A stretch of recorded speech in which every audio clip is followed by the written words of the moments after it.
Eva was still at the window when her phone rang. Not Chuan. Not a number she recognized.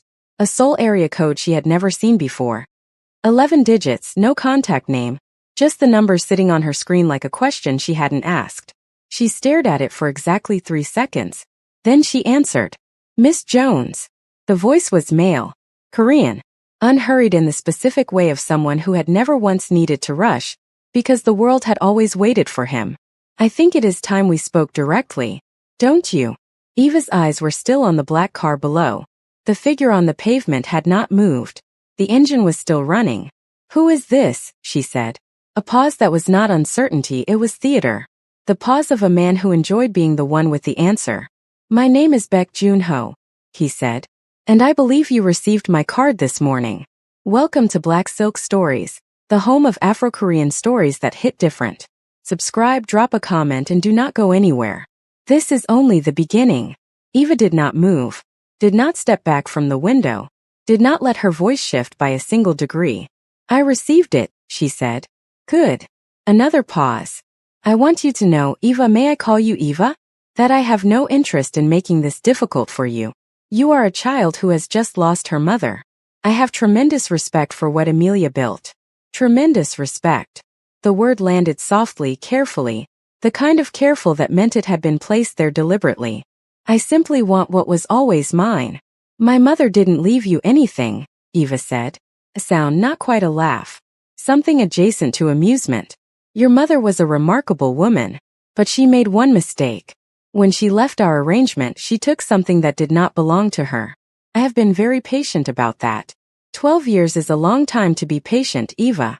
What do you want? The USB drive, he said simply. That is all. You give me the drive and I walk away from everything. The legal structures dissolve. The estate processes normally. You keep every single thing your mother built. You have my word. Eva looked at the black car below. The figure on the pavement. The two in the front seats. Your word, she repeated.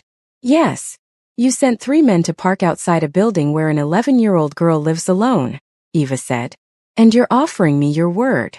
The silence this time was different. Shorter. Recalibrating. They are simply there to ensure our conversation remains private, Beck said smoothly. Nothing more. I'd like them to leave. Of course. The moment we reach an understanding. We don't have an understanding, Eva said. We have a phone call. And I need to go. Eva. Thank you for calling, Mr. Beck. She ended the call. Her hands were shaking. She pressed them flat against the window glass and made them stop through sheer force of the thing her mother had given her. The specific spine that came from watching Amelia Jones walk into rooms that weren't ready for her and walk out having rearranged everything in them. She picked up her phone and called Chi-won. One ring. Eva. He called me, she said. Baek Joon-ho. Direct call. Seoul number. He wants the USB drive. He said give it to him and he walks away from everything. Complete silence. Chi-won. I'm here. I'm thinking. His voice was controlled but she could hear something moving underneath it. Something that was almost anger but had been disciplined into focus. How did he get your direct number? She hadn't thought of that. It landed in her chest like cold water. I don't know, she said quietly. He has someone close to you, Eva. Someone with access to your personal information. A pause. Think. Who has your number that shouldn't? She thought about the apartment. The people who had moved through it yesterday. The legal team. Miss Park with her dark green notebook. Mr. Seo in his gray suit measuring her from across the room. Mr. Seo, she said. He was in the apartment all day. He was close to everything, my mother's desk, the hallway, the study door. I'll tell my father. Don't answer any more unknown Seoul numbers. If he calls again, let it ring and tell me immediately. A beat. Eva. The fact that he called you directly, that's important. Why? Because it means he is not as certain as he wants you to think he is. If he had another way to get that drive, he would not be calling an 11-year-old girl and asking politely. His voice was precise and quiet. He needs you to give it to him, which means you have something he cannot simply take. Eva exhaled slowly. That's why the car is outside. He can't come in. Not yet. And my father is making sure he never does. A pause. How are you? The question landed differently from him than it did from anyone else. Not performed. Not obligatory. Just direct and real and wanting an actual answer. I'm scared, she said honestly. But I'm okay. Those two things can exist at the same time, Chi-won said. My father says fear is just information. Tells you where the danger is. The problem is only when you let it make your decisions. Your father says a lot of things. He has had a lot of time to think about them. The corner of his voice moved. The place where the almost smile lived. Get away from the window. Don't let them see you watching. She stepped back. Chi-won. He knew my number. I know. He knew my mother was sick before she told anyone. I know. He has people everywhere. She sat down on the edge of her bed, braids loose around her shoulders, wearing a soft rust-orange knit top and deep forest green wide-leg trousers, the first thing she had reached for that morning without thinking, and now they felt like armor somehow. How do I know who to trust in this apartment? Right now? Debbie. Only Debbie. A pause. And me. And you, she said quietly. Always me. No hesitation. Get the USB drive from the study. Put it somewhere on your body, not in a bag, not in a drawer. On you. Don't let it leave your person. Okay. And Eva Jian-han. Call her now. Not later. Now. Use the number my father sent through last night. Okay. I'll call you in an hour. The line closed. Eva sat for a moment in the quiet of her purple room. Outside the window, the one that didn't face the street, the Los Angeles morning was doing its usual brilliant indifferent thing. Blue sky. Clean light. The city moving through its day without caring about any particular person in it. She stood up, smoothed her rust-orange top, straightened her forest green trousers. Then she walked back to the study to get the drive. Jian-han picked up on the second ring. Eva Jones, the woman said immediately, not a question, a recognition. Her English was precise and warm, Korean accent underneath it. I have been waiting for your call since yesterday morning. Eva stopped. You knew. Your mother called me 3 weeks ago. She told me that if anything happened you would call. She gave me your number. A pause. I am so deeply sorry about Amelia. She was one of the most extraordinary women I have ever had the privilege of knowing. Eva sat down in her mother's chair at her mother's desk. The study smelled like sandalwood. The drive was in the small pocket of her forest green trousers, pressed against her hip. Ms. Han, she said. How much did my mother tell you? Everything, Jian said simply. Baek Jun-ho. The arrangement. What she took when she left. The documentation. A breath. Eva, your mother spent the last 8 months building a legal structure specifically designed to protect you and the company in the event that he moved. She was thorough. She was always thorough. Mercer and Associates, Eva said. Miss Park. Mr. Seo. All Beck's people. Yes. Jian's voice was steady and certain. None of the documents they present to you have any legal standing.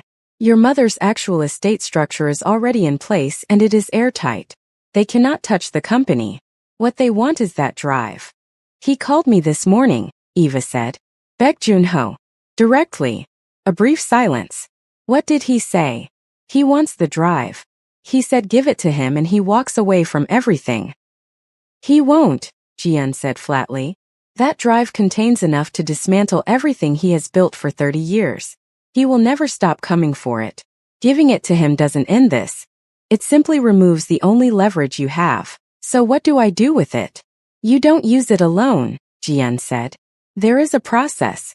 There are people who need to receive what is on that drive in the right way through the right channels. Your mother knew that. She documented everything specifically so that it could be used properly, not just as a threat but as a conclusion. A pause. I have been in contact with someone who can make that happen. Someone your mother trusted. Eve already knew. Chul-soon Kwon. Another silence. Longer. Your mother was more thorough than even I knew, Jian said quietly. Yes. He and I spoke this morning. We are aligned. A breath. Eva, I need you to do something very important today. Can you do that? Yes. I need you to act completely normally. If Miss Park or anyone from that group contacts you, be polite. Be cooperative in tone. Sign nothing, agree to nothing, but give them no reason to escalate. Her voice was careful and precise. Can you do that? My mother trained me to do exactly that, Eva said. Jian was quiet for a moment. Yes, she said softly. She did. A pause that carried something that sounded like grief wearing a professional coat. I will be in Los Angeles by tonight. We will meet tomorrow morning. Until then, stay inside. Keep the drive on you. Ms. Han. Yes. The black car outside my building. 3 men. I know about the car, Jian said. It will be gone within the hour. Eva looked toward the hallway window, the one that faced the street. How? Because, Jian said, and Eva could hear something in her voice that was not quite a smile but was the sound adjacent to one. The sound of someone who knew exactly what was about to happen. Chul Soon Kwan is not a man who leaves children unprotected. The line closed. Eva sat in her mother's chair for a long moment. The study held its breath around her. The sandalwood. The books. The closed panel behind which the safe sat locked and exact. She pressed her hand flat on her mother's desk. The same desk Amelia had sat behind 1,000 mornings, building something from nothing, facing forward always toward Eva. Okay, Mom, she said quietly. Your people are showing up. She stood. Walked to the hallway window. The black car was still there. She watched it. 11 minutes later, a second car appeared at the end of the street. Dark navy. Moving slowly. It parked at the opposite end of the block. 2 figures got out, large, unhurried, wearing plain dark clothing. They did not look at the black car. They simply stood at either end of the pavement and were present in the specific way of people who needed no introduction to make their point. The black car's engine cut. For a long moment nothing moved. Then the black car pulled away from the curb and drove to the end of the street and turned and was gone. Eva exhaled. Her phone lit up. Chun, they're gone. She smiled, small, brief, real. The first smile since 6:09 2 days ago. Eva, I saw. Chun, my father says good morning. She laughed. Actually laughed. Quiet and sudden and completely unplanned. Eva, tell him good morning back. She put the phone in her pocket beside the drive. Went to find Debbie. Let herself, for exactly the length of the walk down the hallway, feel something that was not grief and not fear. Something that felt carefully and tentatively, like the beginning of not being alone. By midday the apartment felt different. Not safe. Eva was too careful for that word. Too much her mother's daughter to confuse the absence of immediate danger with actual safety. But different. The particular held-breath quality of the morning had released by a degree. Nova had emerged from the guest room looking wrecked but functional and had made herself useful for the first time by intercepting a call from Miss Park and telling her, completely without knowing what she was doing, that Eva was unavailable and resting and would not be taking meetings today. Eva had heard it from the hallway and felt a rush of something that was almost affection for her dramatic, useless, accidentally perfect cousin. Debbie had made lunch. Proper lunch, jollof rice, fried plantain, the specific meal she made whenever things were serious because, as she had told Eva once, serious things deserved serious food. They sat at the kitchen island together, Eva, Debbie, and Nova, and for 40 minutes they talked about Amelia. Not the estate. Not the lawyers. Not the envelopes or the cars or the men in gray suits. Just Amelia. Nova talked about the time Amelia had shown up to Nova's college graduation in a helicopter because she had been in London the night before and refused to miss it. Debbie talked about the first morning she had come to work for Amelia, how Amelia had opened the door herself, no assistant, and had said, I need someone who treats this home like it matters, because it does, and Debbie had known immediately that she would stay as long as she was needed. Eva talked about Paris, the Eiffel Tower, being 7 years old and understanding for the first time what her mother was doing, and why she was always tired. They laughed twice. They were quiet 3 times in the way that meant everyone was feeling the same thing and didn't need to name it. It was the most human 40 minutes Eva had had since the world ended. At 1:15 her phone vibrated. Juan. My father wants to do a call at 3 p.m. your time. Jian Han will also be on the call. There is something they need to tell you together. Eva looked at the message. Eva, what is it? Juan, he didn't tell me everything. But Eva, he looked serious. More serious than usual. She set the phone down. Picked up her fork. Ate 3 more bites of jollof rice because Debbie was watching her with a particular look that meant, you need to eat, baby. And Debbie had earned the right to that look. Then she put the fork down. Eva, I'll be ready at 3. She looked at the kitchen wall. At the photograph of Amelia laughing at the ocean in Cape Town. At the woman she had spent 11 years watching build something extraordinary from the ground up. Facing forward always, never showing the weight of it until 11:30 on a Tuesday night with a cold cup of tea and eyes that said goodbye to something. Eva thought about what Baek Joon-ho had said. 12 years is a long time to be patient. She thought about what was on the drive pressed against her hip. She thought about Jian Han and Chul Soon-kwan and the car that had arrived at the end of her street and the two figures who had stood at either end of the pavement without needing to say a single word. She thought about a 12-year-old boy in Seoul in a deep burgundy sweater who always answered before the second ring. 12 years, Eva thought. Her mother had spent 12 years building something Baek Joon-ho could not touch. 12 years staying 3 steps ahead of a patient, dangerous man who thought that waiting was the same as winning. At 2:58 p.m., Eva sat at her mother's desk. She had changed after lunch, a deep plum long-sleeve dress, simple and structured, with small gold buttons at the cuff. Her braids were pinned up the way her mother used to pin them when she wanted Eva to look like she meant business. The USB drive was in the small interior pocket she had sewn into the dress lining that morning with a needle and thread from Debbie's sewing kit, the kind of practical, invisible preparation her mother had taught her without ever calling it preparation. The laptop was open. The study was warm and still. At 3 p.m. exactly, the screen lit up. Jian Han appeared first. She was a Korean woman, perhaps mid-50s, with sharp, precise features, silver-streaked hair cut cleanly to her jaw, and the particular composed energy of someone who had spent 30 years in rooms where the stakes were high and had never once lost her footing. She wore a deep teal blazer. Her eyes were warm and direct. "Eva," she said. "Thank you for being on time." "Of course," Eva said. Then Chul Soon appeared. Same dark study. Same single lamp. But something about him was different today. The stillness was still there, but it was a different kind of still. Not waiting. Decided. He looked at Eva for a moment without speaking. Then he said, "You look like your mother today." "I'm trying to," Eva said simply. Something moved in his face. "Brief. Real. We have something to tell you," he said. "Jian and I discussed whether to wait. We decided you have earned the right to know now rather than later." Eva folded her hands on the desk. "Tell me." Jian leaned forward slightly. "Eva, your mother did not simply document Baek Joon-ho's operation when she left his arrangement 12 years ago. She continued. For 12 years, every piece of information that passed through her distribution network that touched anything connected to Baek, she recorded it. Quietly. Systematically. Without anyone knowing. A pause. What is on that USB drive is not just what she saw 12 years ago. It is everything. 12 years of a complete and unbroken record. Eva stared at her. She was documenting him the entire time. "Yes," Jian said. She built her company in parallel with building a case.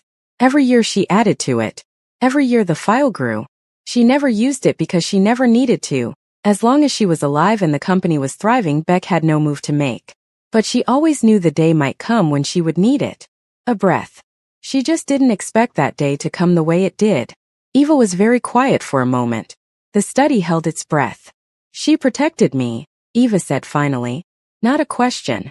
Not surprise. Just the specific recognition of something she had always known in the wordless way children knew things about their mothers, now finally finding its shape in language. "She protected you," Chul Soon said. "Everything she did, the documentation, the legal structures, Jian, the connection she encouraged between you and Chi-won, all of it was a system she built around you. So that if she was ever gone, you would not be standing alone." Eva pressed her lips together. Held it. Let it pass. "Okay," she said. "What do we do with it?" Chul Soon looked at Jian. Something passed between them, the look of two people who have already discussed the next part and agreed on how to present it. "There is a prosecutor in Seoul," Jian said. "Her name is Yoon Se-ri. She has been building a case against Baek Joon-ho for 6 years. She has the structure, but she has never had the evidence to make it move. What is on that drive would give her everything she needs." A pause. "We want to get the drive to Se-ri. Securely. Through channels that Baek cannot see or intercept." "How?" Eva asked. "Chi-won will carry it," Chul Soon said. Eva went still. "Chi-won. He is already in position. He is the only person Baek's network would not flag as a threat. He is 12 years old and he is my son, and Baek knows that I would never use my son as a carrier." His voice was measured. "Which is exactly why it will work. But he would be..." Eva stopped herself. "Reorganized. Is it safe for him?" Chul Soon looked at her steadily. I would not put my son in a situation that was not safe. You have my word on that. With respect, Eva said carefully, you told me last night that your word means something. I'd like to understand exactly what safe looks like before I agree to this. The silence that followed was 3 seconds long. Then Jian made a sound that was almost, not quite, but almost a laugh. Chul Soon looked at Eva with an expression she hadn't seen on him before. Not surprise exactly. Something closer to the look of a man encountering something he hadn't anticipated and finding that he respected it completely. Fair, he said. The same word Chi-Won had used on the flight. In the dark, across an aisle 11 months ago. She noticed that. She filed it. Chi-Won will travel with 2 of my people, Chul Soon said. He will not be visible as anything other than a boy accompanying his father's associates on a routine errand. The drive will be on his person for less than 40 minutes. The time between the meeting point and Sari's office. My people will be with him every second. He held her gaze. And I will be on the phone with him the entire time. Eva thought about it. Thought about Chi-Won, the boy who had tilted his head across an aisle in the dark and said everything with a gesture, who had answered every call before the second ring, who had said always like it was the simplest word in any language. Does Chi-Won know? She asked. He volunteered, Chul Soon said. I did not ask him. He came to me. Eva looked at her folded hands, at the gold buttons on her cuff, at the desk that smelled like her mother. Okay, she said. But I need to talk to him first. Before we do anything. Of course, Chul Soon said. Chi-Won appeared on her screen 4 minutes later. He had changed from the burgundy sweater. He was wearing a clean white button-down shirt now, collar open, the kind of deliberate simplicity that was its own kind of preparation. You volunteered, Eva said immediately. Yes. Why? He was quiet for a moment, not searching for the answer. He already had it. He was deciding how much of it to say out loud. Because it needs to be done, he said finally. And because I can do it. And because, a pause. The almost smile, brief and real. Because your mother spent 12 years building something so that you would never have to stand alone. The least I can do is 40 minutes. Eva looked at him through the screen. At the steady dark eyes that had been looking at her since a night flight to Seoul 11 months ago. Across a lit aisle, with a tilted head and a book he wasn't reading. If anything happens to you, she said, I will never forgive your father. Nothing will happen to me. Chi-Won. Eva. His voice was quiet and certain.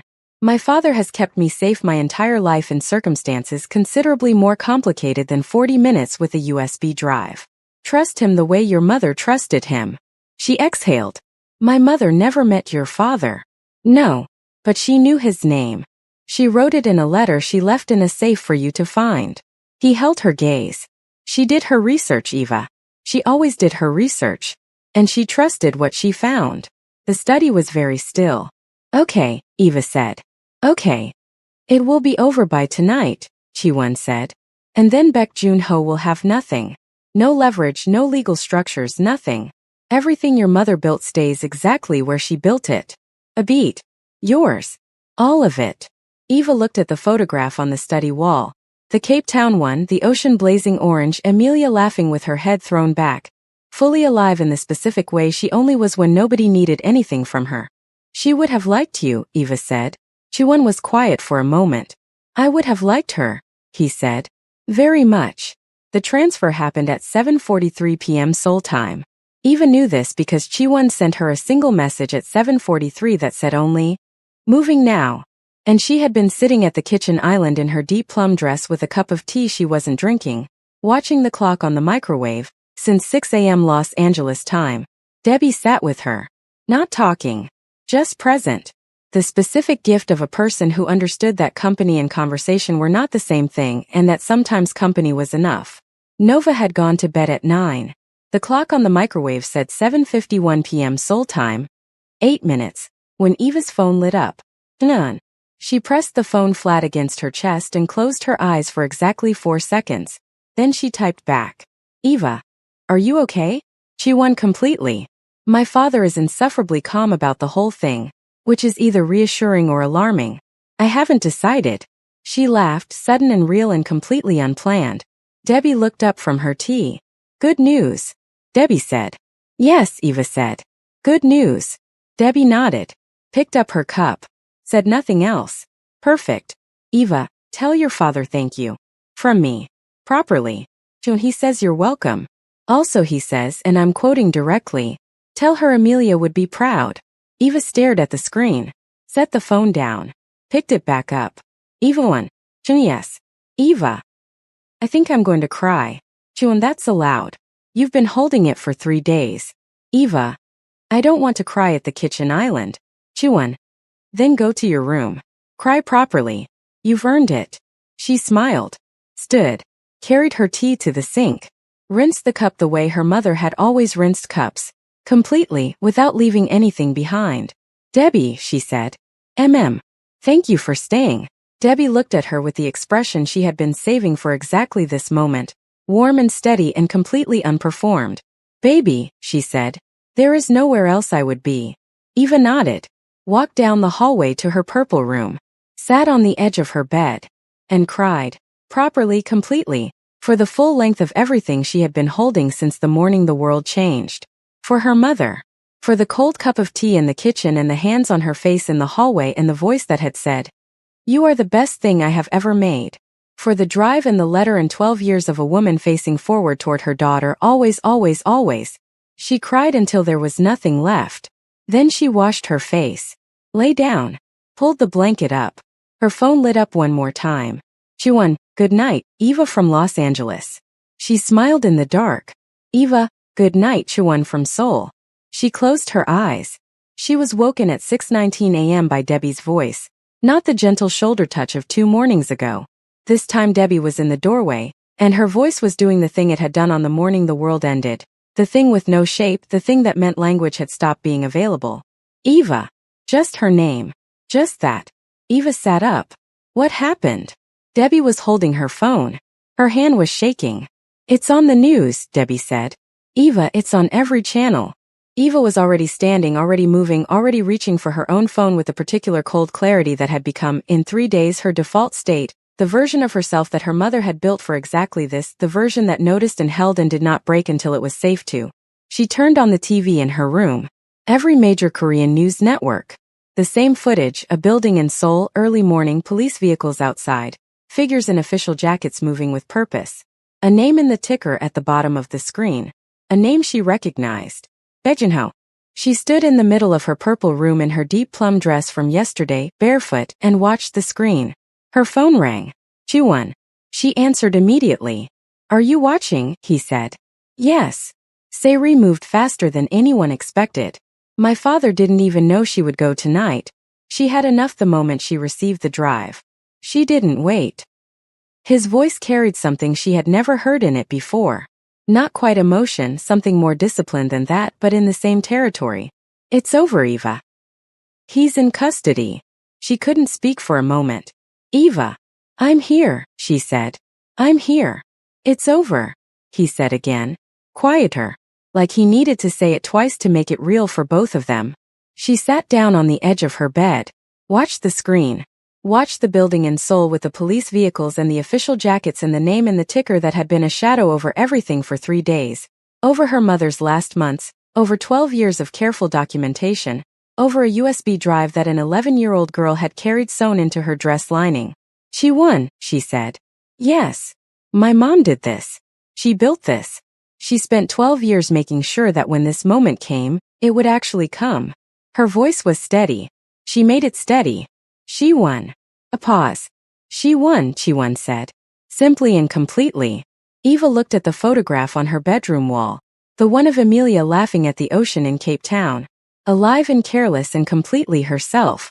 I'm going to build it, Eva said. Quietly. To the room, to the photograph, to the boy across the Pacific, to her mother.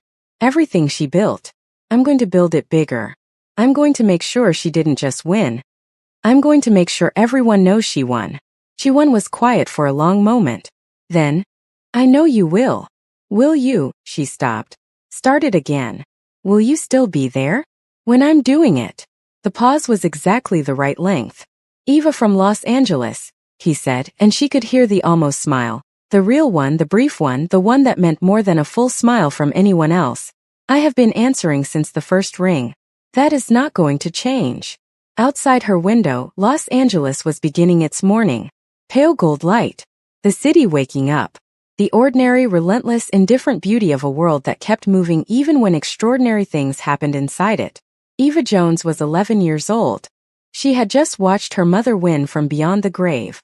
And across the Pacific, a boy who had tilted his head across a dark aisle and said, "I see him too," was still, always on the line.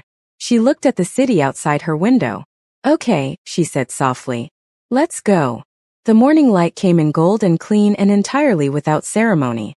And somewhere in Los Angeles, in a purple room in a 22-room apartment, something that had been holding its breath for 11 months finally quietly began to breathe.